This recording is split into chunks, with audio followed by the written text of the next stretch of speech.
कहते हैं ना, जाके पैर न फटे बिवाई, वो क्या जाने पीर पराई। बस ऐसा ही कुछ हुआ इनके साथ। मैं इन्हें समझाते समझाते थक गई, पर इन्हें समझ ही नहीं आया कि इस घर में कुछ गलत है।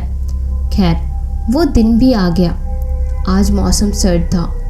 ये शाम को ऑफिस से घर आए। घर आकर इन्होंने अपने लिए चाय बनाई और जैसे ही वापस रूम की ओर गए तो अचानक से रसोई में बर्तन गिरने की आवाज़ आई।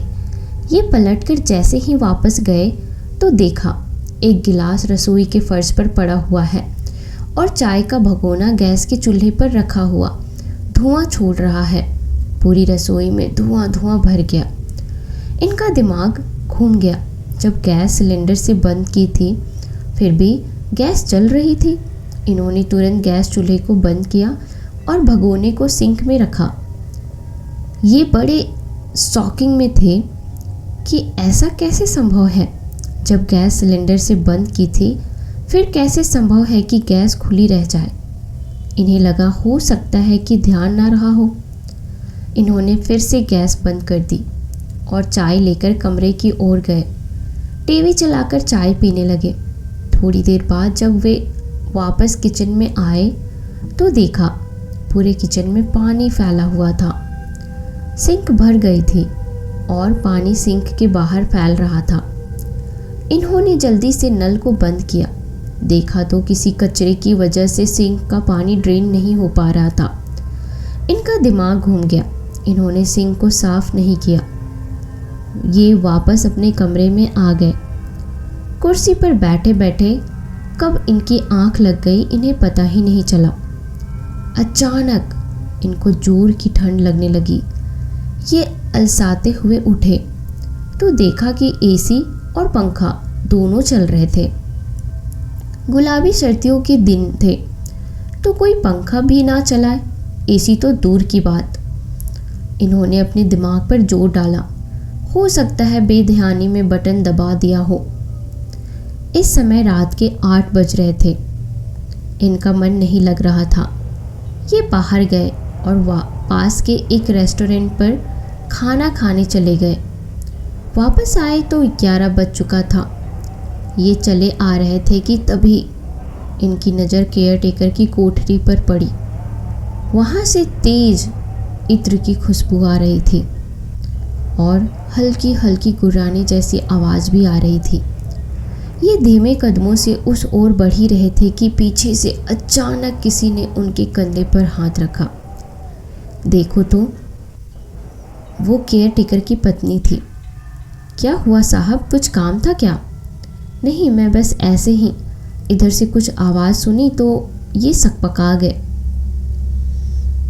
ओह, वो आवाज़, वो तो बिटिया की तबीयत खराब है तो इसलिए। रात बहुत हो गई है, आप आराम कीजिए, केयर टेकर की पत्नी ने बताया।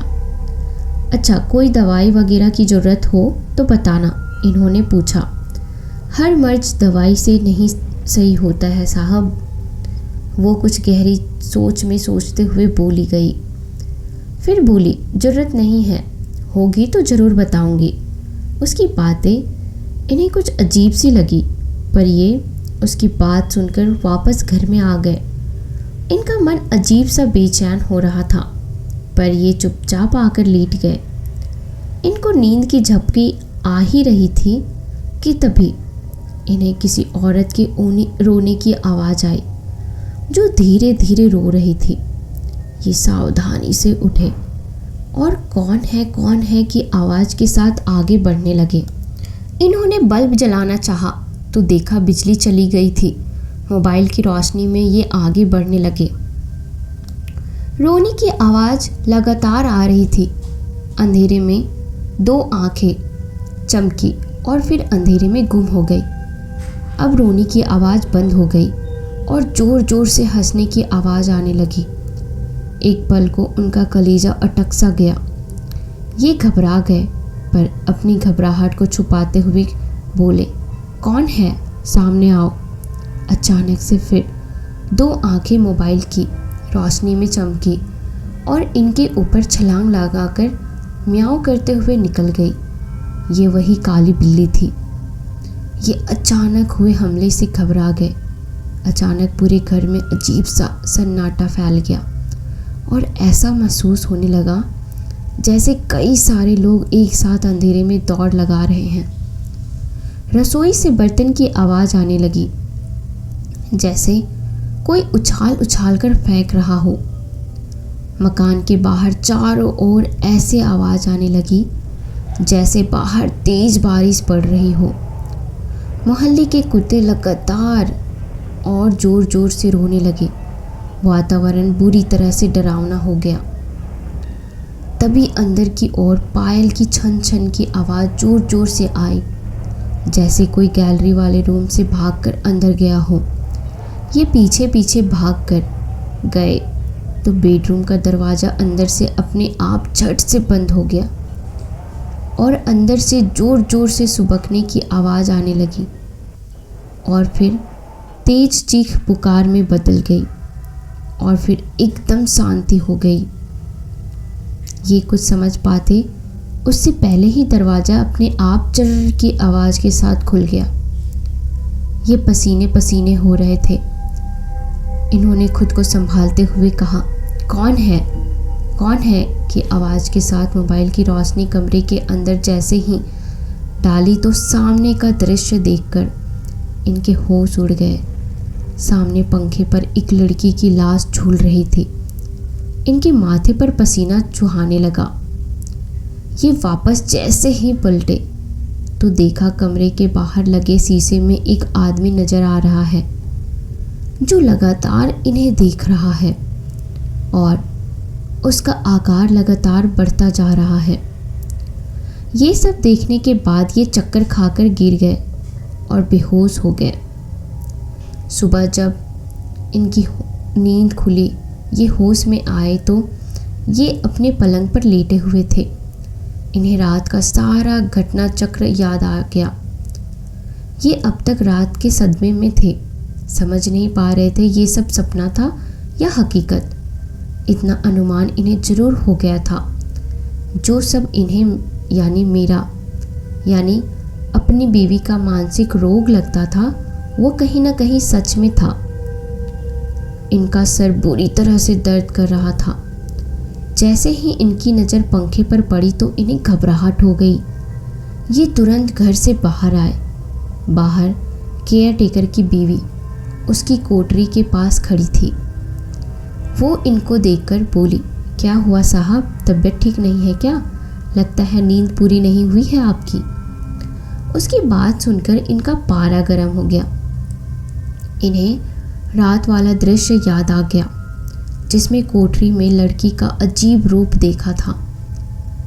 ये आवेश में आकर केयर टेकर की पत्नी को बोले, सच सच बता, क्या लफड़ा है इस मकान में? तुम रात में क्या छुपा रही थी? वो घबरा गई और बोली, अरे साहब, मैं कुछ भी नहीं, तो कुछ नहीं छुपा रही थी। आप ऐसा क्यों बोल रहे हैं? ये गुस्से में बोले, देख सीधे सीधे बता, अपने आदमी को बुला।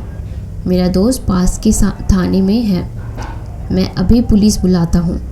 वो औरत पुलिस का नाम सुनकर घबरा गई और गिड़गिड़ाते हुए बोली, साहब पुलिस को मत बुलाओ, मैं सब बताती हूँ। वो एक सांस में ही सब बताते चली गई। उसकी बातें सुनकर मेरे पति सदमे में आ गए। उसने बताया कि साहब मैं खुद परेशान हूँ। ये घर प्रेत आत्माओं से श्रापित है। वो नहीं चाहते कोई भी इस मकान में रहे। मेरी बेटी गलती से एक बार इस मकान में चली गई तो वो घर में लगे उस आईने में जाकर अपने बाल काटने लगी। जब वो वहाँ से वापस आई तो वो अकेली नहीं आई, उसकी आंखें बदल चुकी थी। उसका स्वभाव व्यवहार सब अजीब सा हो गया था। वो घर के चूहे छिपकली मार कर खाने लगी। मैं बहुत घबरा गई थी। दिन पर दिन उसकी हालत ख़राब होने लगी थी। वो रात मैं उस मकान में चली जाती और रात भर वहीं घूमती है। रात को अपने बिस्तर पर नहीं होती, सुबह यहाँ फर्श पर पड़ी मिलती है। न जाने किसकी नज़र लग गई मेरी बच्ची को, जो डाकन ने उस पे कब्जा जमा लिया है, कहकर वह रोने लगी। वो इनको अपनी कोठरी की खिड़की की ओर ले गई। देखा तो वो अभी फर्श पर गहरी नींद में सर और हाथ के बल लेटी हुई थी। हमारी आहट सुनकर उसने आँख खोल ली और वो मेरी ओर देखकर बोली, भाग जा। और वो बेहोश होकर फिर से सो गई। उसकी हालत देखकर मेरे पति घबरा गए। उन्होंने तुरंत मुझे फ़ोन किया और सब हाल बताया। मैंने कहा कि तुम परेशान मत हो, घबराने की कोई बात नहीं है, मैं जल्दी ही घर आती हूँ। इनकी हिम्मत नहीं हो रही थी कि फिर से घर के अंदर जाए। इनके कुछ समझ नहीं आ रहा था तो इन्होंने अपने एक लोकल के दोस्त को फ़ोन किया और सारी बात बताई। दोस्त ने कहा, मैं एक तांत्रिक को जानता हूँ जो तुम्हारी मदद कर सकता है। मरता क्या ना करता। इन्होंने तांत्रिक को घर बुला लिया और हम दोनों के साथ घटी घटनाओं के बारे में बताया।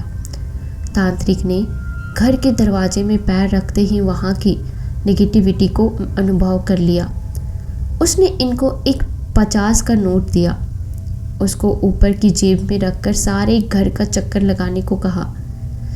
इन्होंने वो नोट अपनी जेब में रखकर पूरे घर का चक्कर लगाया। चक्कर लगाने के बाद जब इन्होंने उस नोट को देखा तो उस नोट का रंग काफ़ी हल्का पड़ चुका था, जैसे पानी में भिगोकर हो जाता है। उस नोट पर कुछ आकृति उभर आई थी। ध्यान से देखने पर 3 लाल रंग की और 2 काले रंग की आकृति उभर आई थी, जो ध्यान से देखने पर किसी इंसान की आकृति जैसे लग रही थी। ये देखकर वो तांत्रिक जोर जोर से हंसने लगा। तांत्रिक को जोर जोर से हंसता देखकर ये थोड़ा असहज हो गए और तांत्रिक से पूछने लगे, क्या हुआ, आखिर बात क्या है। तांत्रिक आंखें गोल करके बोला, किस्मत वाले हो साहब जो बच गए, वरना लंबा गेम होने वाला था आपके साथ। तांत्रिक ने वो नोट हाथ में लिया और नोट पर उंगली रखकर गिनने लगा, 1 2 3 और ये 4 5। इनके कुछ समझ नहीं आया, पर उस नोट का रंग हल्का पड़ जाने और उस पर आकृति उभर आने को देखकर ये भी दंग थे और असहजमन भाव से तांत्रिक से पूछने लगे कि ये सब क्या है। एक बार फिर से वो तांत्रिक आंखें गोल करके बोला, आपके कितने बच्चे हैं। इन्होंने जवाब दिया, जी एक भी नहीं, हमारी शादी को बस अभी कुछ ही साल हुए हैं। इस बार तांत्रिक जोर से हंसा और, सोच लो साहब, मगर सही सही बता देना, अपनी पत्नी से पूछकर बताना, और जब जवाब मिल जाए तो मुझे सूचना दे देना। पूजा करानी पड़ेगी। बड़ा झोल था। किस्मत वाले हो जो सही समय पर बच गए। और हाँ, कोशिश कीजिए जब तक पूजा ना हो जाए इस मकान में प्रवेश ना करिए। कहकर वो तांत्रिक वहाँ से चल पड़ा। केयर टेकर की लड़की उसको वहाँ से जाते हुए देखकर खड़े खड़े घूर रही थी। तभी वो काली बिल्ली उसके सामने से गुजरते हुए तांत्रिक का रास्ता काटकर उसे घूरते हुए निकल गई। आखिर क्या राज था उस नोट का और उस पर बनी लाल और काली रंग की आकृतियों का। इसका रहस्य जानने के लिए आप इस कहानी को पूरा ज़रूर सुनिएगा। बड़ा मुश्किल एहसास था इनके लिए इन चीज़ों पर यकीन करना। जो इंसान भूत प्रेत जैसी चीज़ों को मन का वहम मानता है, उस इंसान को एक दिन में ही भूत प्रेत तांत्रिक सबके दर्शन हो गए। उस पर भी तांत्रिक जो सब पता कर गया, उसके बाद हिम्मत नहीं हो रही थी कि इस घर में एक भी पल रुका जा सके। बहुत मुश्किल होता है दूध में पड़ी मक्खी निकलना। जब तक नहीं पता था सब ठीक था, पर सब जानने के बाद घर में जाना यानी अपनी मौत को दावत देना। इनका मन था कि अंदर जाकर ज़रूरी सामान लेकर कुछ दिन किसी होटल में रुक जाए। ये हिम्मत करके जाने को भी हुए, पर केयर टेकर की पत्नी ने कहा, साहब इन भूत प्रेतों का कोई भरोसा नहीं, दिन हो या रात ये कभी भी आप पे हमला कर सकते हैं। आप सोच समझकर ही कदम उठाए। उसकी बात सुनकर इनकी रही सही हिम्मत भी जवाब दे गई। इन्होंने तुरंत मुझे कॉल किया और इनके ऑफिस के पास ही एक रूम बुक कर लिया। दोपहर तक मैं वहाँ पहुँच गई। इनकी शक्ल पर 12 बजे हुए थे। वैसे तो मैं इनके मज़े लेना चाह रही थी, पर हालात ऐसे थे कि मैंने सोचा अभी कुछ कहा तो बात बिगड़ जाएगी। इन्होंने मुझे पूरा घटना चक्र बताया। मैंने कहा, आपको क्या लगता है इसके पीछे क्या हो सकता है? ये बोले, देखो, मैं भूत प्रेत पर यकीन नहीं रखता, पर ये जो भी हो हमारे लिए बहुत नुकसानदायक है, इसलिए हमें ये मकान जल्द से जल्द छोड़ना पड़ेगा। मगर इतनी आसानी से इस शहर में कोई मकान नहीं देगा। उस पर भी इस मकान का 3 महीने का एडवांस दे चुके हैं। मैंने पूछा, फिर क्या सोचा? होटल में कब तक रुकेंगे? इन्होंने गहरी सांस ली और बोले, ये तो अब वो तांत्रिक ही बताएगा। एकदम इन्हें तांत्रिक की वो बात याद आई जिसमें उसने पूछा था, आपके कितने बच्चे हैं? मैंने कहा कि अभी नहीं हैं। तो वो तांत्रिक हंसकर बोला, अपनी पत्नी से सही तरीके से पूछकर बताना। ये परेशान होकर बोले, इस बात का क्या मतलब है? इनकी ये बात सुनकर मैं एकदम से चुप हो गई और बोली, वो मैं आपको बताने ही वाली थी। मेरा जवाब सुनकर इन्हें खुशी और निराशा दोनों हुई। अगले दिन ये और तांत्रिक और उसका एक चेला और इनका दोस्त चारों हमारे मकान पर पहुंच गए। तांत्रिक ने कुछ सामान की लिस्ट दी जो इनका दोस्त और चेला लेने चले गए। उसने बताया कि आधी रात के समय हम ये प्रक्रिया चालू करेंगे, जिसमें हिम्मत के साथ बिना डरे हुए बैठना है। अगर सामने वाली आत्मा अधिक दुष्ट हुई और उसको पता लग गया कि आप डर गए हैं, तो वो आप पर हावी हो जाएगी। इन्होंने हाँ में गर्दन हिला दी। फिर सोचकर ये बोले, क्या ये सब करना ज़रूरी है? ऐसा भी तो कर सकते हैं कि हम अपना सामान लेकर यहाँ से खाली करके चले जाएं और इन आत्माओं को डिस्टर्ब ना करें। उनकी बात सुनकर तांत्रिक जोर से हंसा और बोला, ज़रूरी तो नहीं है। अच्छा तरीका है ये कि आप लोग यहाँ से चुपचाप चले जाएं, मगर आत्मा आपको जाने दे तब ना। मतलब? इन्होंने परेशान होते हुए कहा, मतलब ये कि आपके परिवार से इनका कनेक्शन हो चुका है। आपकी जान तभी तक सलामत है जब तक आप इस घर में हैं। जहाँ उसको जरा भी एहसास हुआ कि आप भागने के मूड में हैं, आपका जीना हराम हो कर देगा। केयर टेकर के घर की ओर उंगली करके बोला, अगर भागना इतना ही आसान होता तो ये अभी तक यहीं टिके होते क्या? उसकी बात सुनकर ये बोले, तो इसका कोई और रास्ता नहीं है? तांत्रिक कठोर शब्दों में बोला, बिल्कुल भी नहीं। पहले आपको अपने परिवार को उस आत्मा से मुक्त कराना पड़ेगा, तभी आप कहीं जा सकते हो। एक आत्मा का जब आपके साथ संपर्क हो जाता है तो आप एक तरह से संक्रमित हो जाते हो। आप उसका दुनिया में आने का जरिया बन जाते हो। आज रात को आपको सब पता लग जाएगा। खैर, आपने अपनी पत्नी से मेरे सवालों का जवाब पूछा? इन्होंने नर्वस होते हुए जवाब दिया, हाँ, वो प्रेग्नेंट है। इनकी बात सुनकर वो बड़े ज़ोर से हंसा और चिल्लाया, मिल गया मेरी बात का जवाब। अब मेरे पति को गुस्सा आ गया। आप बात बात पर हंसते हो, सीधे सीधे क्यों नहीं बताते बात क्या है? अब की बार तांत्रिक सिर्फ मुस्कुराया और बोला, वो 50 का नोट कहाँ है? इन्होंने तुरंत वो 50 का नोट निकाल कर दिया। उस नोट पर अभी तक वो चित्र बना हुआ था। उस नोट को हथेली पर रखकर वो उंगली से बताने लगा, ये जो 3 लोग एक साथ दिख रहे हैं ना, ये आपका परिवार है, जिसमें एक आप, एक आपकी बीवी और एक आपका बच्चा, जो अभी तक दुनिया में आया नहीं है। पर उन आत्माओं को आपसे पहले हर चीज़ की जानकारी है और ये आप तीनों के पीछे बड़ी आकृति और कुछ नहीं, वही आत्माएं हैं जो आपसे जुड़ चुकी हैं। तांत्रिक की बात सुनकर इनको पसीना आ गया। अब कुछ भी समझ में नहीं आ रहा था।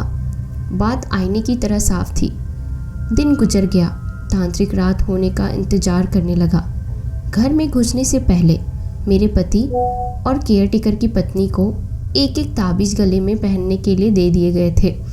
मुझे प्रेग्नेंट होने की वजह से उस तांत्रिक क्रिया में बैठने की अनुमति नहीं दी गई। रात के करीब 12 बजे थे। एक लाल रंग के घेरे के अंदर तांत्रिक, उसका चेला, मेरे पति और केयरटेकर की पत्नी और उस लड़की को बैठे हुए थे। पूरे घर में एकदम शांति छाई हुई थी। वो लड़की शांत भाव में एकटक बैठे छत को घूरे जा रही थी। तांत्रिक ने बीच में सफ़ेद रंग से कुछ आकृति काट रखी थी, जिस पर कुछ अजीब अजीब से लकड़ी नुमा छोटे से सामान रखे थे। उसने उस सामान पर कोई पाउडर जैसा छिड़का तो उसमें से अजीब सा सुगंधित धुआं उठने लगा। सब चुप्पी साधे किसी अनहोनी का इंतजार कर रहे थे। तांत्रिक ने धीरे से कहा, कैसे भी हालात हो जाए आप घबराना नहीं, वरना अगर ये आत्मा हावी हो गई तो संभालना बहुत मुश्किल हो जाएगा। तभी रसोई घर से जोर जोर से बर्तन पटकने की आवाज़ आने लगी। पूरे घर में जैसे जोर की आंधी सी आ गई। घर के बल्ब जलने बुझने लगे। पूरे घर में अजीब सा चित्कार होने लगा। मेरे पति ने बताया उनको अंदर से रोना सा आने लगा। अजीब सी नकारात्मकता सी चारों ओर फैल गई। अचानक सब कुछ थम गया। एक काली बिल्ली वहीं हमारे से थोड़ा दूर आकर हमें देखकर घूरने लगी। वो हमें लगातार देखे जा रही थी और घूरे जा रही थी, जैसे कोई धमकी दे रही हो कि भाग जाओ। हमारा ध्यान बिल्ली की तरफ था। अचानक से एक घटना हुई। केयरटेकर की लड़की के हाथ पांव इठने लगे। वो बुरी तरह से कांपने लगी, जैसे उसकी जान निकल रही हो। अचानक वो थम गई। उसकी आंखें ऊपर चढ़ गई। उसके चेहरे के भाव बदल गए। जो लड़की अभी शांत बैठी हुई थी वो अपनी जगह बैठे बैठे बुरी तरह से हिलने लगी। वो ऐसे कांपने लगी जैसे उसे तेज सर्दी लग रही हो। मेरे पति और उस लड़की की माँ पूरी तरह से घबरा गए। तांत्रिक ने इशारे से शांत बैठने को कहा। तांत्रिक ने सवाल किया, कौन है तू और यहाँ क्या कर रही है?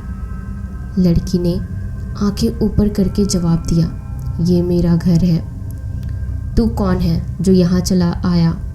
तांत्रिक ने जोर का अट्टहास लगाया। इस लड़की को क्यों परेशान कर रही हो? इस बार लड़की बहुत सहज भाव में बोली, मैं किसी को परेशान नहीं करती। इसकी खुद की गलती है जो ये मेरे रास्ते में आ गई। ये तेरे रास्ते में कैसे आ गई? तांत्रिक ने पूछा। इसने मेरे आईने में देखा। उस वक्त मैं आईने में ही मौजूद थी। इसका शरीर मेरी आत्मा को पसंद आ गया। मैं इसके शरीर को पसंद करने लगी। इसका शरीर मेरे जैसा ही है। ये काफ़ी कुछ मेरे जैसा ही लगती है। अच्छा, और इस घर में जो लोग रहते हैं तुमने उनको कभी क्यों नहीं सताया?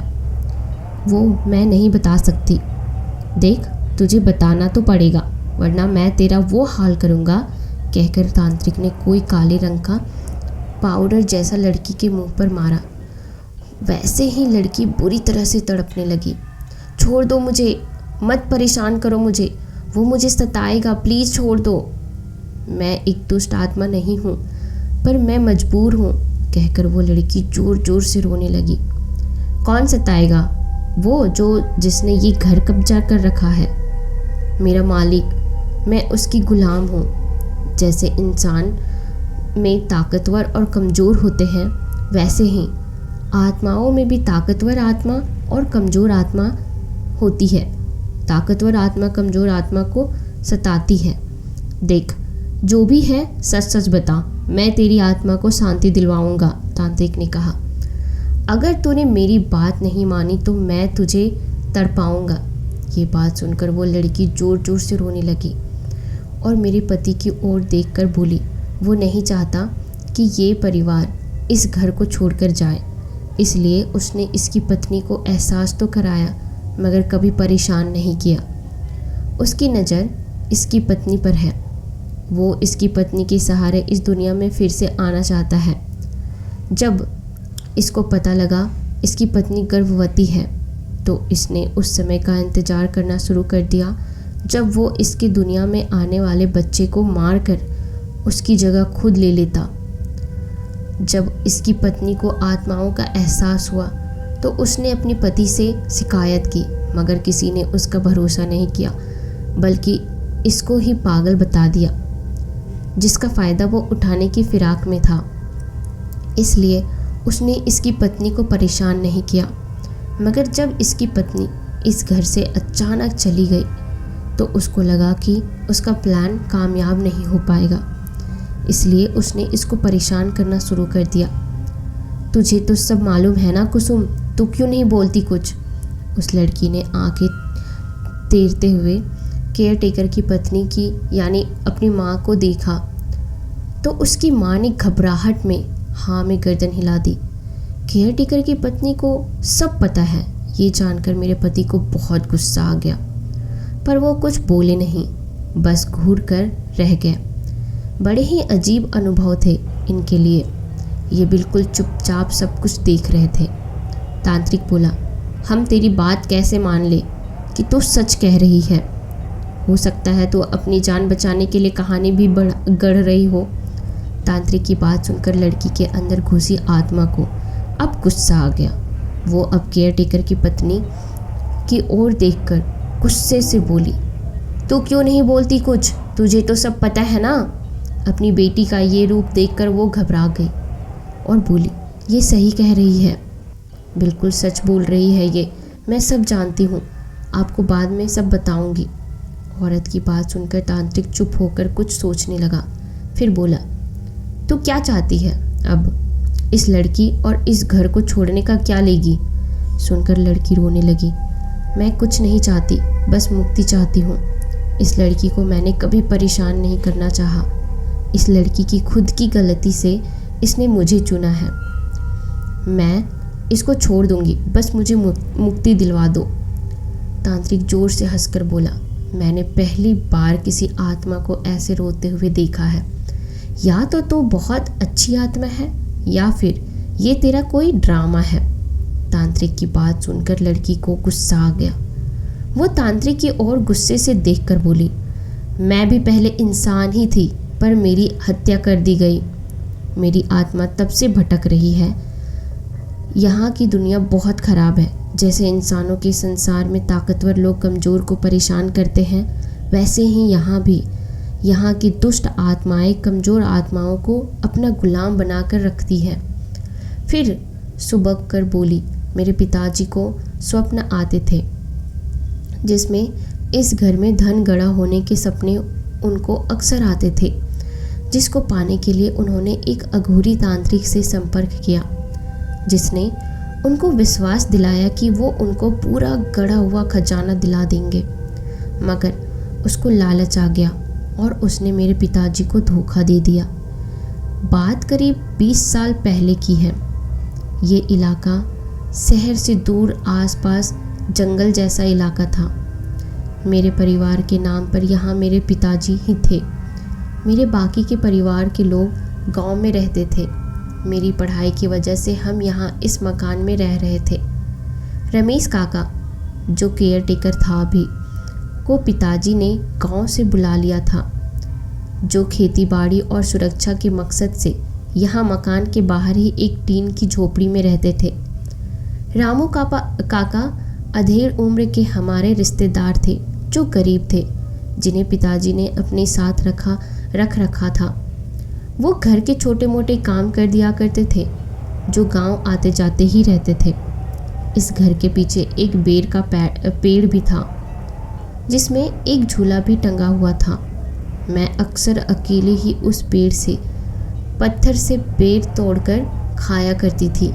हमारी ज़िंदगी अच्छे से चल रही थी। अचानक हमारे बुरे दिन शुरू हो गए। पिताजी को बिजनेस में बहुत घाटा पड़ने लगा। वो परेशान से रहने लगे। और उनका जुड़ाव तंत्र मंत्र से होता चला गया। एक दिन अचानक से उन्हें अपना सपना आया कि उनके मकान के नीचे बहुत सारा धन गड़ा हुआ है, वो उसे लेकर अपनी परेशानी को दूर कर सकते हैं। पिताजी को लालच आ गया। उन्होंने रमेश काका को भी इस बारे में बताया। फिर उनकी मुलाकात एक दिन एक अघोरी तांत्रिक से हुई, जिसने उन्हें उस धन को पाने का तरीका बताया और बताया कि ये धन उनके पूर्वजों का है, जो उन्हें आसानी से मिल सकता है।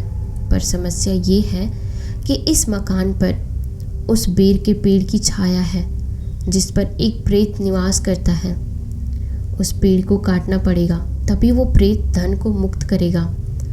पेड़ काटने के लिए पिताजी ने मना कर दिया, क्योंकि वो पेड़ माँ ने लगाया था और वो उनकी आखिरी निशानी थी। तब उस अघोरी ने बताया कि बिना पेड़ काटे भी इस प्रेत को भगाया जा सकता है। इस काम के लिए रात्रि काल में पूजा करनी पड़ेगी, वरना ये प्रेत किसी की बलि ले लेगा। अघोरी की बात सुनकर पिताजी घबरा गए और उस गड़े धन के लिए मना करने लगे। इस पर अघोरी ने उन्हें समझाया कि आप बिल्कुल भी परेशान ना हो, वो सब मैं संभाल लूँगा। धीरे धीरे उसने पिताजी पर बहुत विश्वास जमा लिया। धन की कमी से परेशान पिताजी ने उसको मूक सहमति दे दी। धीरे धीरे उस अघोरी का हमारे घर अक्सर आना जाना होने लगा। उसने कुछ पूजा की चीज़ें पिताजी को दी, जिनसे पिताजी को बिजनेस में फ़ायदा होने लगा। पिताजी उस पर अंधा विश्वास करने लगे। उन्हें इस बात की जरा भी फिक्र नहीं थी कि किसी की बुरी नज़र मुझ पर थी, जो बात मेरे पिताजी को समय रहते समझ नहीं आई। उसने पिताजी को बताया, आज से ठीक 1 महीने बाद अमावस्या की काली रात में काली शक्तियाँ जागृत होंगी। तभी वो प्रेत की पूजा करेगा और गड़े हुए धन को निकालेगा। तब तक वो पूजा के स्थान को पवित्र करके किलकित करके वापस अपने गांव साधना के लिए जा रहा है। अतः इस स्थान पर कोई प्रवेश ना करे और अमावस के 1 दिन पहले ही लौटेगा। करीब 4-5 दिन बाद की बात है। एक दिन पिताजी और रमेश काका दोनों ही काम से बाहर गए हुए थे। मैं स्कूल से परीक्षा देकर घर आई और घर पर आराम कर रही थी।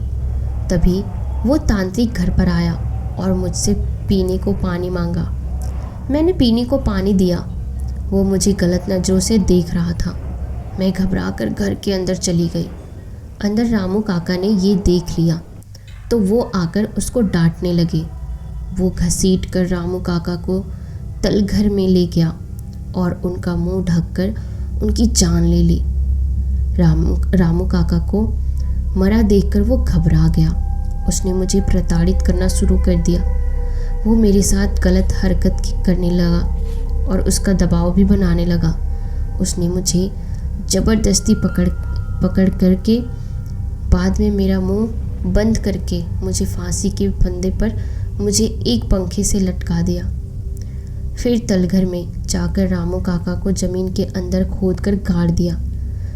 जब पिताजी और काका घर लौट कर आए तो मुझे इस हाल में लटका देखकर पिताजी के कदमों तले ज़मीन निकल गई। रमेश काका ने रामू काका को आवाज़ लगाई, मगर वो पूरे घर में कहीं नज़र नहीं आए। अब सबको लगा कि रामू काका ने मेरे साथ कुछ गलत करके मुझे मार दिया है और वहाँ से भाग गए हैं। 1 महीने बाद वो तांत्रिक घर आया और आकर अफसोस जाहिर किया, जैसे उसको कुछ पता ही ना हो। उसने ये भी कहा कि आजकल किसी का भरोसा नहीं कर सकते, कौन सोचकर क्या कर सकता है ये कोई कह नहीं सकता।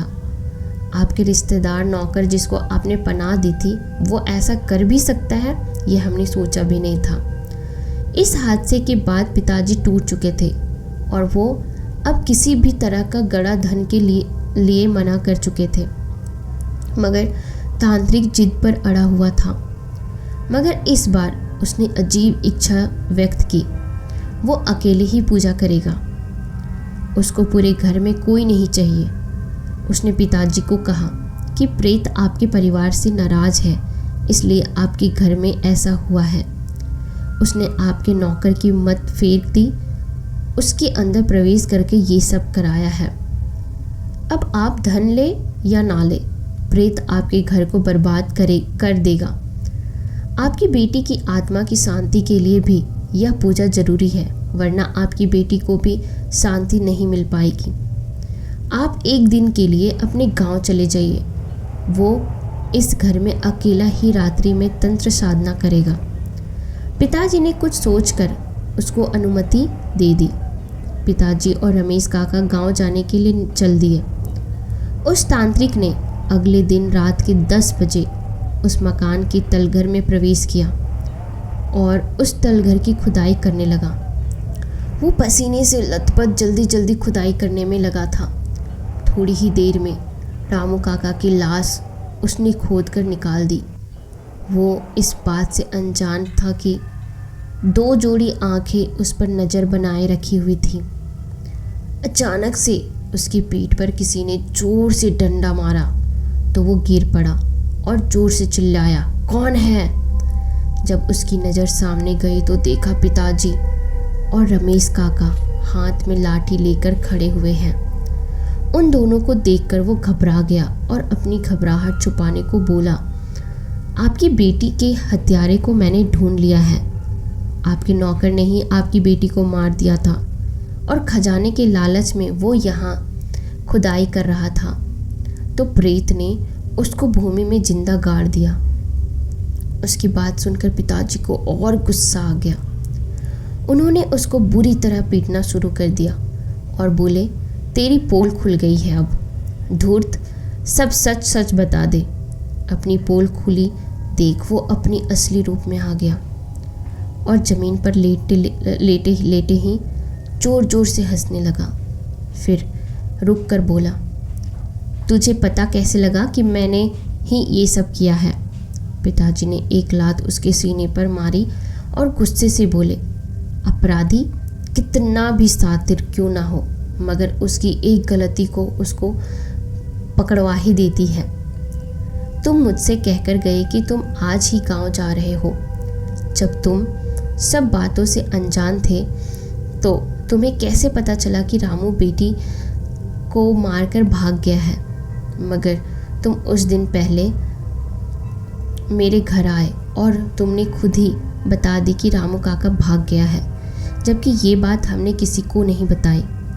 उस दिन मैं जब घर के अंदर गया तो देखा तलघर में जाने वाले रास्ते पर रामू काका की शर्ट का फटा हुआ टुकड़ा उलझा कर रह गया था। हमें रामू पर पूरा यकीन था। हम तलघर के अंदर गए तो मिट्टी कुछ हटी हुई सी मालूम हुई। ज़मीन के अंदर खोदा तो हमें रामू के कपड़े दिखने लगे। हमें यकीन नहीं था कि ये काम तुम कर सकते हो। हमारी नज़र में तुम तो अपने गांव गए हुए हो, मगर रमेश को तुम पर पहले से ही शक था।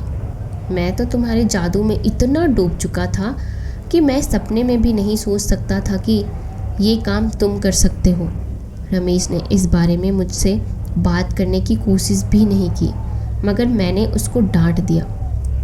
फिर रमेश चुपचाप मुझे बिना बताए तुम्हारे गांव गया और जहां तुम्हारी पूरी कहानी पता करके आया कि तुम पहले छोटी मोटी चोरियां करते थे। फिर एक दिन एक अघोरी साधु तुम्हारे गांव में आया। तुम उसके साथ चेले बनकर उसकी विद्या सीखने लगे। फिर तुमने एक दिन उस साधु की हत्या कर दी और गांव से बाहर चले गए। किसी को पता नहीं लग पाया कि ये काम तुमने किया था, मगर अफवाह थी कि साधु अचानक से गायब हो गया। एक सरकटी लाश गांव के जंगलों में मिली थी, मगर सब क्षतिग्रस्त थी। ये पहचानना मुश्किल हो गया था। किसी ने लावारिस लाश होने के कारण ज़्यादा पूछताछ नहीं की और मामला दब गया। जब समय बीत गया तो तुम गांव वापस आ गए। गांव के कुछ लोगों को तुम्हारा सारा कच्चा चिट्ठा पता था, मगर तुम्हारे डर की वजह से चुप थे। तुम अपनी आदतों से बाज नहीं आए और गांव से दूर के लोगों को अपने जाल में फंसाने लगे। मेरा व्यापार खराब होने की पता लगी तो तुमने मुझ पे अपना जाल बिछा दिया। तुम सुधरे नहीं और एक दिन गांव की एक लड़की को तुमने बीमारी भगाने के बहाने अपने हवस का शिकार बनाकर मार डाला और उस पर भूत प्रेत का साया बताकर तुम बच निकले। सच में वो बच्ची मानसिक रोगी थी जिसका तुमने फ़ायदा उठाकर और उसके परिवार को धोखा दिया। हमारी किस्मत कहे या तुम्हारी बदकिस्मती कि रमेश काका तुम्हारे गांव में उस आदमी से टकरा गए। तुम्हारा नाम सुनते ही वो फट पड़ा और उसने सारी असलियत बता डाली।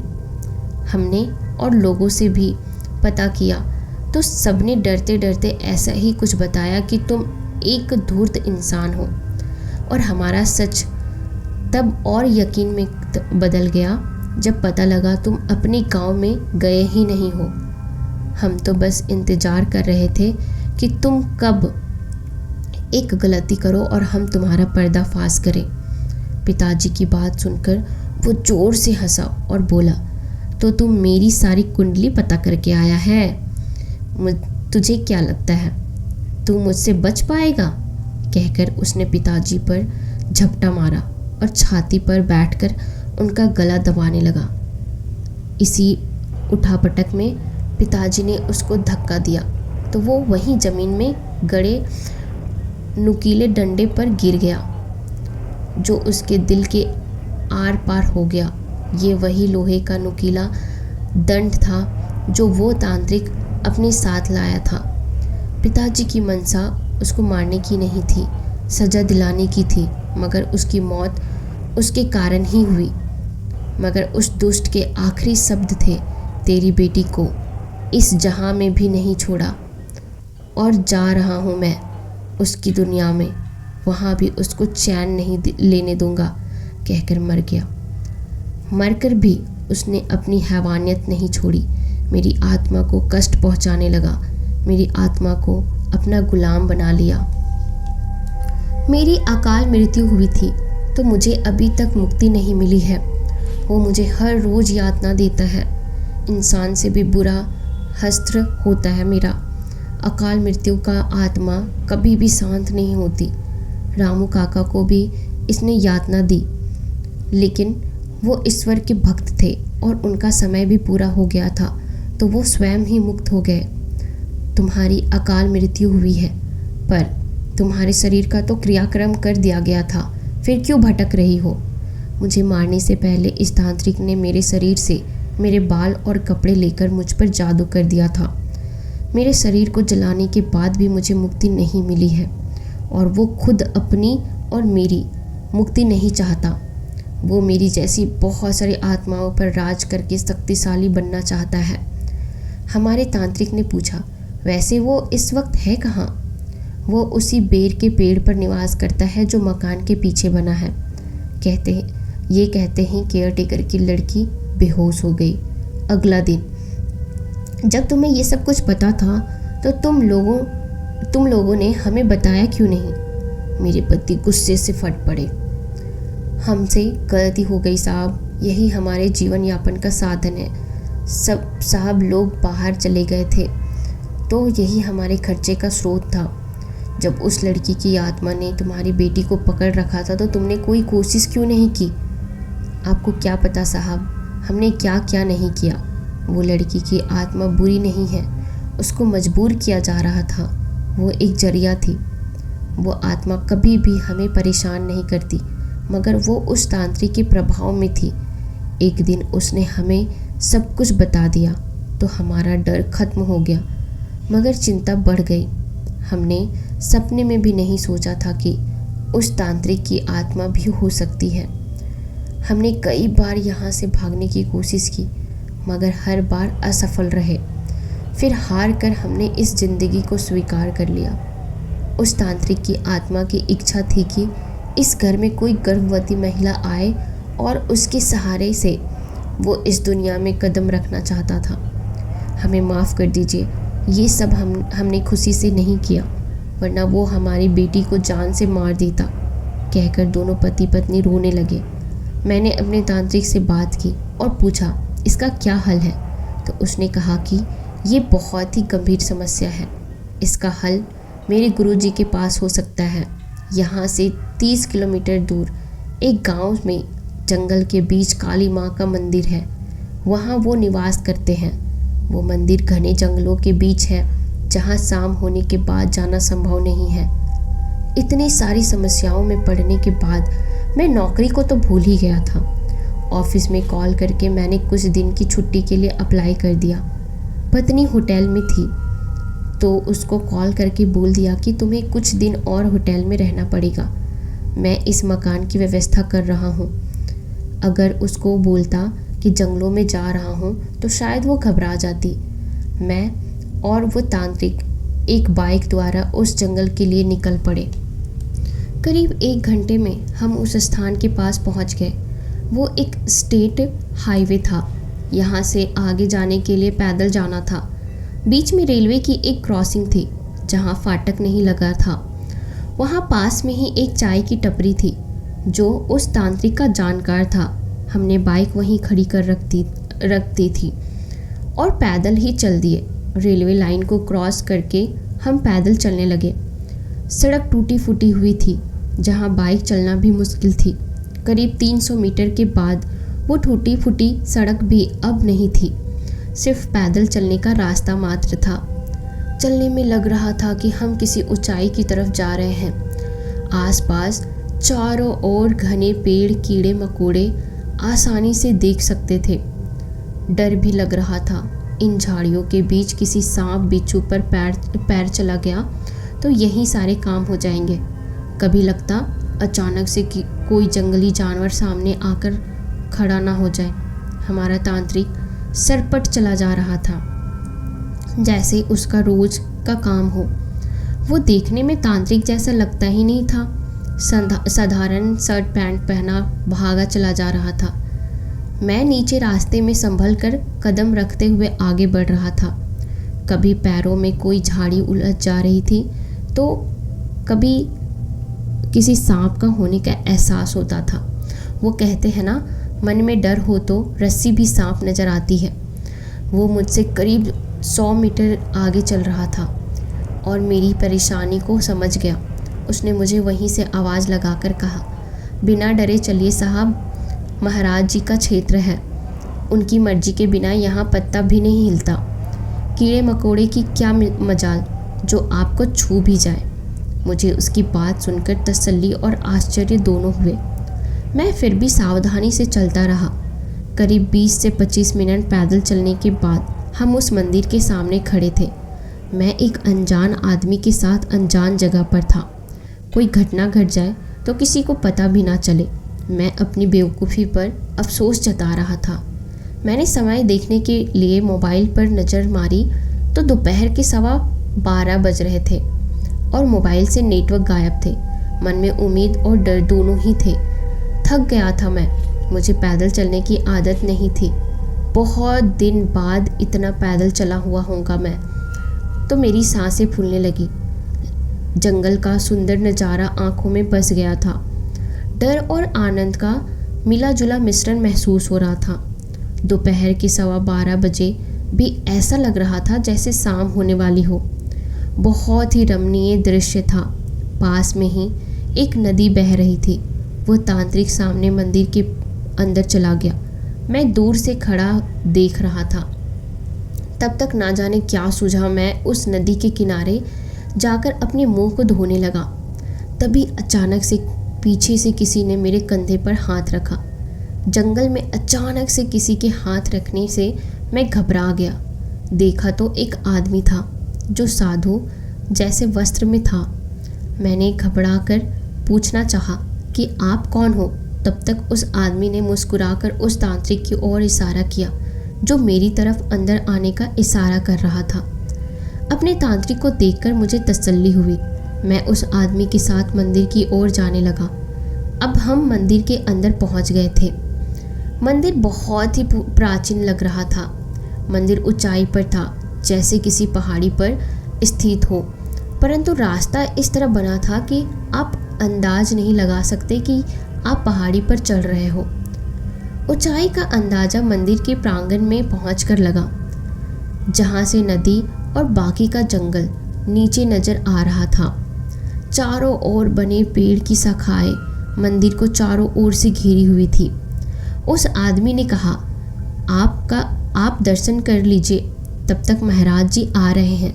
आप बहुत किस्मत वाले हैं जो आज उनके दर्शन हो जाएंगे, वरना वो ध्यान समाधि में चले जाएं तो पता नहीं कब उनके दर्शन हो।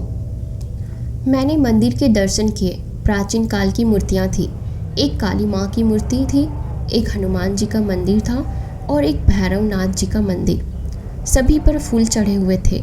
ऐसा लग रहा था किसी ने अभी अभी पूजा की है। मैं दर्शन करके मंदिर परिसर के फर्श पर बैठ गया। मेरे तो सोच सोच कर ही रोंगटे खड़े हो रहे थे। यहाँ आता कौन होगा? शाम होते ही आसपास के जानवरों इकट्ठे हो जाते होंगे। पूरा मंदिर घने पेड़, बले, बेल आदि से ढका हुआ था। बारिश के कारण आसपास के स्थान गीले और काई युक्त भी हो रहे थे। मैं मंदिर के आसपास के माहौल में खोया हुआ था। तभी वो आदमी आया और मुझे इशारे से बुलाया। मैं उसके पीछे पीछे मंदिर के परिसर के अंदर की ओर चला गया। कुछ सीढ़ियों को चढ़ने के बाद एक गुफानुमा कमरा था जिसमें मध्यम रोशनी थी। वहाँ हम पहुँचे। रोशनी से कम रोशनी में पहुँचे। आंखों को अजीब सा महसूस हो रहा था। आंखों को नॉर्मल होने में कुछ सेकंड लग गए। सामने थोड़ी सी ऊंचाई पर आसन बना हुआ था जिस पर वो महाराज जी बैठे हुए थे। सफ़ेद कपड़ों में बैठे, करीब 65 से 70 वर्ष की उम्र होगी, मगर चेहरे पर इतना तेज था कि उन्हें देखने मात्र से आत्मा शांति मिल रही थी। श्रद्धापूर्वक मैंने आगे बढ़कर उनके पैर छू दिए। उन्होंने आशीर्वाद की मुद्रा में हाथ मेरे सर पर रख दिया। उस वक्त बहुत अच्छा महसूस हो रहा था। मैंने परेशानी के भाव से कहा, बाबा मैं बहुत ही बड़ी समस्या में हूँ। मैं आगे कुछ बोलने को था, तभी बाबा ने हाथ से चुप रहने का इशारा कर दिया और आंखें बंद करके कुछ ध्यान करने लगे। मैंने असमंजस के भाव से अपने तांत्रिक की ओर देखा तो उसने मुस्कुराकर इशारे से हाथ जोड़कर चुप रहने को कहा। कुछ एक आधे मिनट बाद गहरी शांति को भंग करते हुए महाराज जी ने अपनी ओर देखते हुए कहा, ईश्वर पर यकीन करता है? मैंने समर्पण भाव से कहा, जी बाबा, थोड़ा यकीन तो है, बस पूजा पाठ नहीं करता। बाबा हल्के से मुस्कुराए। और भूत प्रेत पर? मैं गहरी सांस लेकर बोला, जी बाबा, पहले तो नहीं करता था पर अब होने लगा है। ईश्वर भी है और भूत प्रेत भी। बाबा मुस्कुराए और बोले, सब प्रारब्ध का खेल है बेटा। जीवन में सब कुछ पहले से ही लिखा हुआ है। एक एक पल पहले से निर्धारित है। ये सब पूर्व जन्म के कर्म हैं जो तुम्हारा आज और आने वाला कल निर्धारित करते हैं। जी बाबा, मैं कुछ समझा नहीं। बेटा, इस जीवन में कोई इंसान हो या आत्मा बिना संजोग के किसी से भी नहीं टकराती है। आज जो तुम ये समस्या मेरे पास लेकर आए हो वो तुम्हारी पत्नी के पूर्व जन्म से संबंधित है। पूर्व जन्म में ये व्यक्ति तुम्हारी पत्नी से प्रेम करता था, परंतु कुछ परिस्थितियाँ ऐसी बनी कि तुम्हारी पत्नी के कारण इस आदमी को आत्महत्या करनी पड़ी। मगर इस जन्म में दोनों को ही एक दूसरे के बारे में जानकारी नहीं थी, मगर प्रारब्ध ने दोनों को फिर से मिला दिया। जब वो एक दुष्ट आत्मा के रूप में प्रवर्तित हुआ तो इसे अपने पूर्व जन्म याद आ गए और ये तुम्हारी पत्नी की कोख से जन्म लेकर अपनी बेइज्जती का बदला लेना चाहता है। मैं उनकी बात सुनकर हक्का बक्का रह गया। मैं आया किसी और काम से था और यहाँ कुछ और ही कहानी शुरू हो गई। मगर बाबा, हम तो उसको जानते भी नहीं हैं। मेरा यहाँ ट्रांसफ़र नहीं होता तो हम शायद यहाँ कभी नहीं आते। बाबा अब गंभीर होकर बोले, यही तो प्रारब्ध है। इंसान के कर्म उसको वहीं लाकर खड़ा कर देते हैं जहाँ से वो चला होता है। वो तुम्हारी पत्नी को उसकी मौत का जिम्मेदार मानता है। वो आदमी दुनिया में फिर से आने के लिए सही समय का इंतजार कर रहा था। तब तक आत्मा और जीवित इंसान की आंतरिक ऊर्जा एक दूसरे से ना मिले, तब तक आत्मा इंसान से संपर्क नहीं कर सकती। तुमने कभी सोचा था कि किसी दिन इस घने जंगल में मुझसे मुलाकात होगी? मैंने नहीं में गर्दन हिला दी। सब कर्म का खेल जोखा है बेटा, सब पहले से तय होता है। बस आपके कर्म आपके ही आपका जीवन सुधार सकते हैं। बाबा, अब आप ही बताओ कि क्या किया जाए। इस समस्या का समाधान आपके ही हाथ में है। ईश्वर सब अच्छा करेगा। जो मैं बताने जा रहा हूँ वो ध्यान से सुनना। जी बाबा, मैंने गर्दन में हाँ हिला दी। वो एक शक्तिशाली आत्मा बन चुका है। उसको तांत्रिक क्रियाओं द्वारा ही बस में किया जा सकता है, मगर ये कार्य इतना आसान नहीं है। जरा भी चूक हुई तो लेने के देने पड़ सकते हैं। इस कार्य में हमें तुम्हारी पत्नी का सहयोग लेना होगा। मगर बाबा, वो तो गर्भवती है, ऐसे हालात में वो कैसे उस पूजा में बैठ सकती है? उसका उपाय मैं तुमको बताता हूँ। महाराज जी बताते चले गए और मेरी आंखें विस्मय से फैल गई। मैंने कहा, बाबा, मैं इन सब चीज़ों में नहीं पड़ना चाहता। ऐसा कोई उपाय नहीं है जिससे इन सभी से उठ करके या फिर इन सभी को बिना किए मैं इस शहर को छोड़कर चला जाऊं? मेरी इस बात को सुनकर महाराज जी मुस्कुराए, जैसे मैंने कोई बचकानी बात कर दी हो। वो बोले, बेटा, इंसान अपनी किस्मत को छोड़कर कहीं नहीं भाग सकता। आज नहीं तो कल तुम्हें इस खेल का अंत करना पड़ेगा। घबराओ मत, ईश्वर तुम्हें अवश्य रास्ता दिखाएंगे। तुम चिंता मत करो। तांत्रिक की ओर इशारा करके बोला, ये तुम्हारी हर तरह मदद करेंगे। महाराज जी से मिलकर मेरे मन को थोड़ी शांति अवश्य मिली थी, पर चिंता अभी तक मेरे सर में दर्द बनकर बैठी हुई थी। जाने कहाँ किस आफत में आकर फंस गया। अच्छा खासा चल रहा था सब। महाराज जी ने मेरे और पत्नी के लिए एक एक ताबीज़ दिए। बड़ा अजीब अनुभव हुआ था। जिन चीज़ों पर मुझे जरा भी यकीन नहीं था वो सब काम करने पड़ रहे थे। मरता क्या नहीं करता। अभी तो जंग की शुरुआत हुई थी। देखते हैं आगे क्या क्या होता है। समय देखा तो दोपहर के 3:30 बज रहे थे। जंगल में अंधेरा बढ़ने लगा था। मैं और तांत्रिक महाराज जी का आशीर्वाद और उनसे आज्ञा लेकर जंगल से बाहर आ गए। रोड पर पहुंचते ही मोबाइल बजने लगा। देखा तो पत्नी का फ़ोन था। फ़ोन रिसीव करते ही उसके गुस्से का आसमान फट गया। रोनी सी आवाज़ में गुस्सा करते हुए बोली, कहाँ हो तुम? कब से फ़ोन लगा रही हूँ, फ़ोन नहीं लग रहा। मैंने कहा, मैं ठीक हूँ, घर आकर बताता हूँ सारी बात, तुम चिंता मत करो। फ़ोन रखकर मैं सोच रहा था कह देता सुबह से जंगल में पिकनिक मनाने आया था, और नहीं तो क्या। खैर, तारीख और वक्त तय हो चुके थे। अब मौका था उस योजना को असली जामा पहनाने का। सुबह 5 बजे का समय था। सूर्योदय हो चुका था। हमारा तांत्रिक और उसका चेला हमारे घर में पहुंच चुके थे। वो इस तलाश में थे कि ऐसा क्या कारण है जिसकी वजह से उस तांत्रिक की दुष्ट आत्मा अभी तक वहां अटकी हुई थी। उसके शरीर का तो अंतिम संस्कार हो चुका था, फिर ऐसा कौन सा जरिया है जिसके कारण वो अभी तक रुका हुआ है। हमारा तांत्रिक और उसका चेला सावधानी से उस तलघर में उतर गए। वहाँ अंधेरा हो रखा था। चारों ओर मकड़ी के जाले और धूल धक्कर लगे हुए थे। वो दोनों मोबाइल की रोशनी में उस तलघर में कुछ ऐसा तलाश करने में लगे थे जो उन्हें उस दुष्ट आत्मा के इरादों को समझा दे। वहाँ का फर्श का कुछ हिस्सा अभी भी कच्चा था, बाकी हिस्सा सीमेंट के पक्के फर्श का बना हुआ था। बड़ा मुश्किल था जिसके उन्हें तलाश थी वो कहीं इस पक्के फर्श के नीचे दबा हुआ हो तो बहुत मेहनत बढ़ जाएगी। उन्होंने सोचा पहले कच्चे हिस्से की खुदाई की जाए, शायद कुछ नज़र आ जाए। वो दोनों फावड़े से लगातार खोदते रहे। अचानक से उनका फावड़ा किसी धातु जैसी चीज़ से टकराया। उन्हें उम्मीद की किरण जागी। उन्होंने थोड़ा और खोदा तो अंदर उन्हें कोई बर्तन जैसा नजर आया। उन्होंने खोदने की स्पीड बढ़ा दी। उनके हाथ जो आया जिसकी उन्होंने कभी कल्पना भी नहीं की थी। उनके हाथ में 2 पीतल के लोटे थे। वो ये सोचकर खुश थे कि कोई खजाना हाथ लग गया।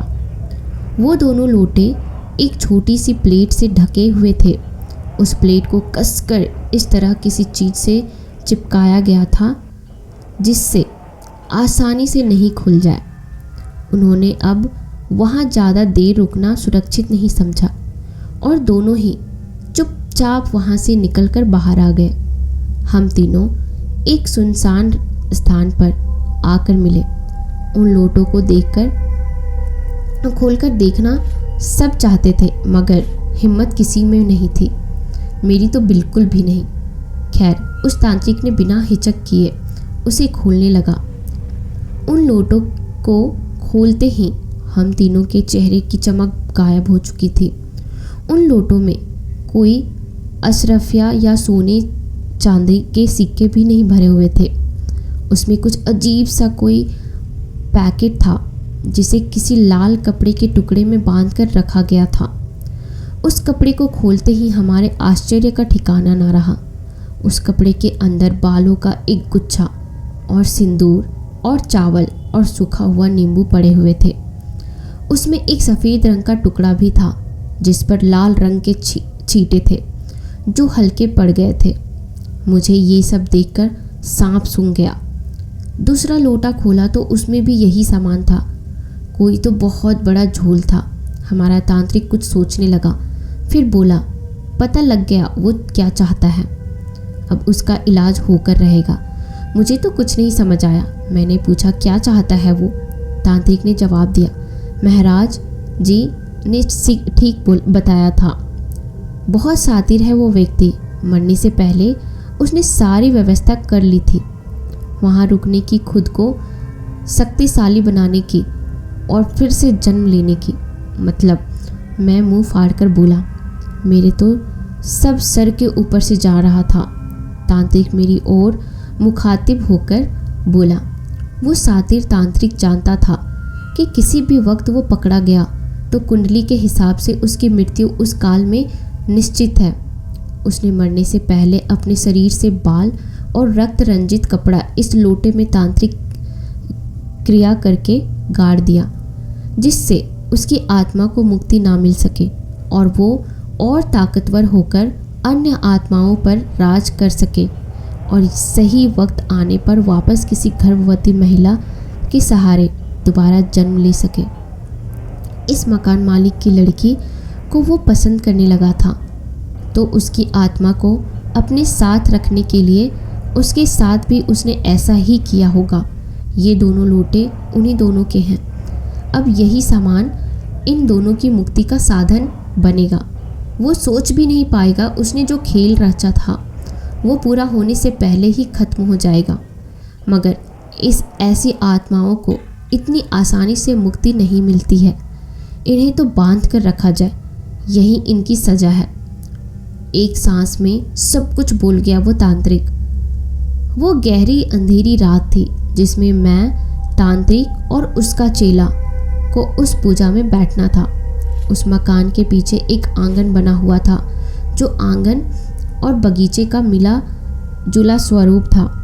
उसी में एक हवन कुंड रखा गया।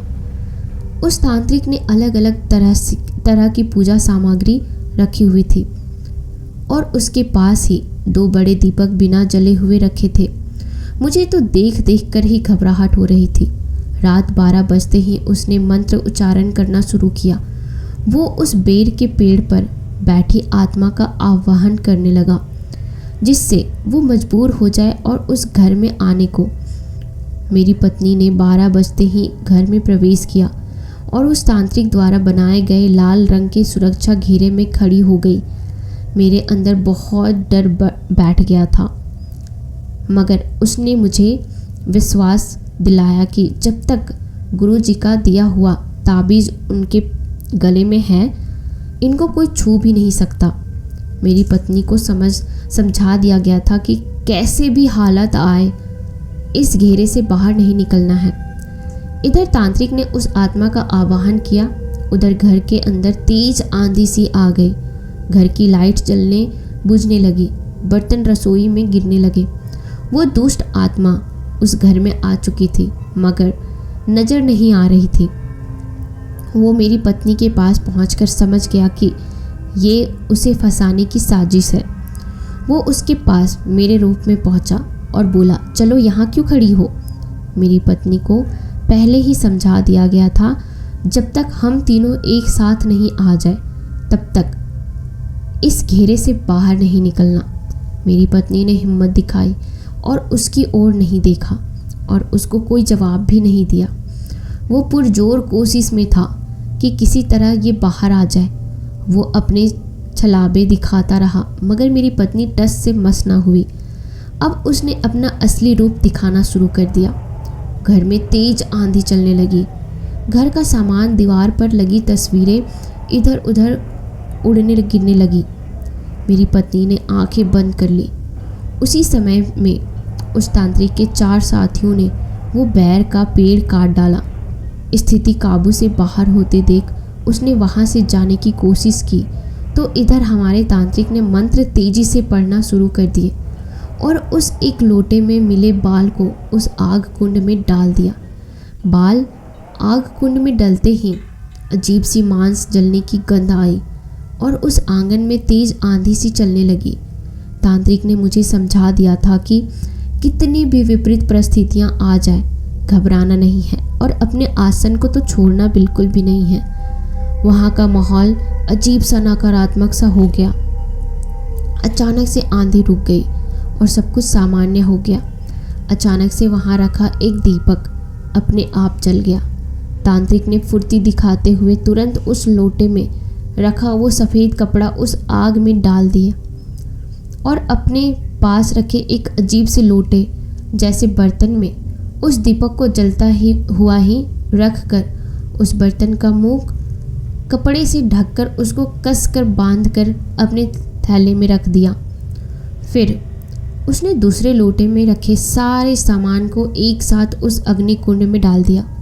जैसे ही सामान जलने लगा, दूसरी दीपक में ज्योति अपने आप प्रज्वलित हो गई और कुछ सेकंड बाद वो दीपक अपने आप बुझ गया। उसने उस दीपक की ओर हाथ जोड़कर कहा, ईश्वर तुम्हें शांति दे। पूजा समाप्त हो चुकी थी। सब कुछ थम गया था। हम तीनों भागे भागे घर के अंदर गए। पत्नी अभी भी खड़े खड़े आंख बंद करके रो रही थी। मैंने भागकर उसको गले लगा लिया। मुझे अचानक से आया देखकर वो मुझे कसकर गले लगाकर जोर से रोने लगी। तांत्रिक ने बोला, आप घबराए नहीं, अब सब कुछ सही हो गया है, आपको कोई परेशान नहीं करेगा। हम उसी वक्त उस घर से निकलकर होटल के लिए चले गए। अगले दिन मैं फिर से तांत्रिक के साथ महाराज जी के दर्शन करने उन जंगलों में गया और महाराज जी का शुक्रिया अदा किया। आज वो जंगल मुझे डरावना नहीं लग रहा था।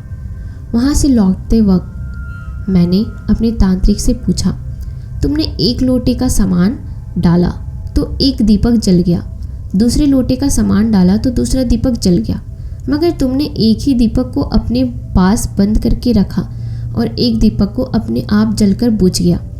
मेरी बात सुनकर वो खिलखिलाकर हंसा। जाने दीजिए साहब, क्या करोगे जानकर। मैं झेप में गया, मैं उदास हो गया तो वो बोले, अच्छा बताता हूँ। वो बोला, उस घर में 2 आत्माएं थी, एक उस लड़की की और दूसरी उस दुष्ट तांत्रिक की। जब मैंने पहले लोटे का सामान उस अग्नि कुंड में डाला तो उस दुष्ट तांत्रिक की आत्मा मेरे बस में आ गई और दीपक में प्रज्वलित हो गई, जिसे मैंने अपने पास कब्जे में रख लिया।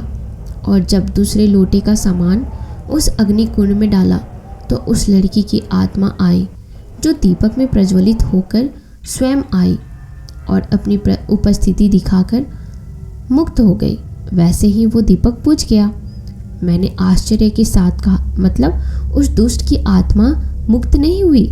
तांत्रिक ने मुस्कुराकर कहा, हाँ, वो मेरे कब्जे में है और हमारे महाराज जी उसका इंतजाम कर देंगे। मगर क्यों? तुमने उस आत्मा को मुक्ति क्यों नहीं दिया? मैंने परेशान होकर तैस में पूछा। तो वो बोला, साहब, लातों के भूत बातों से नहीं मानते।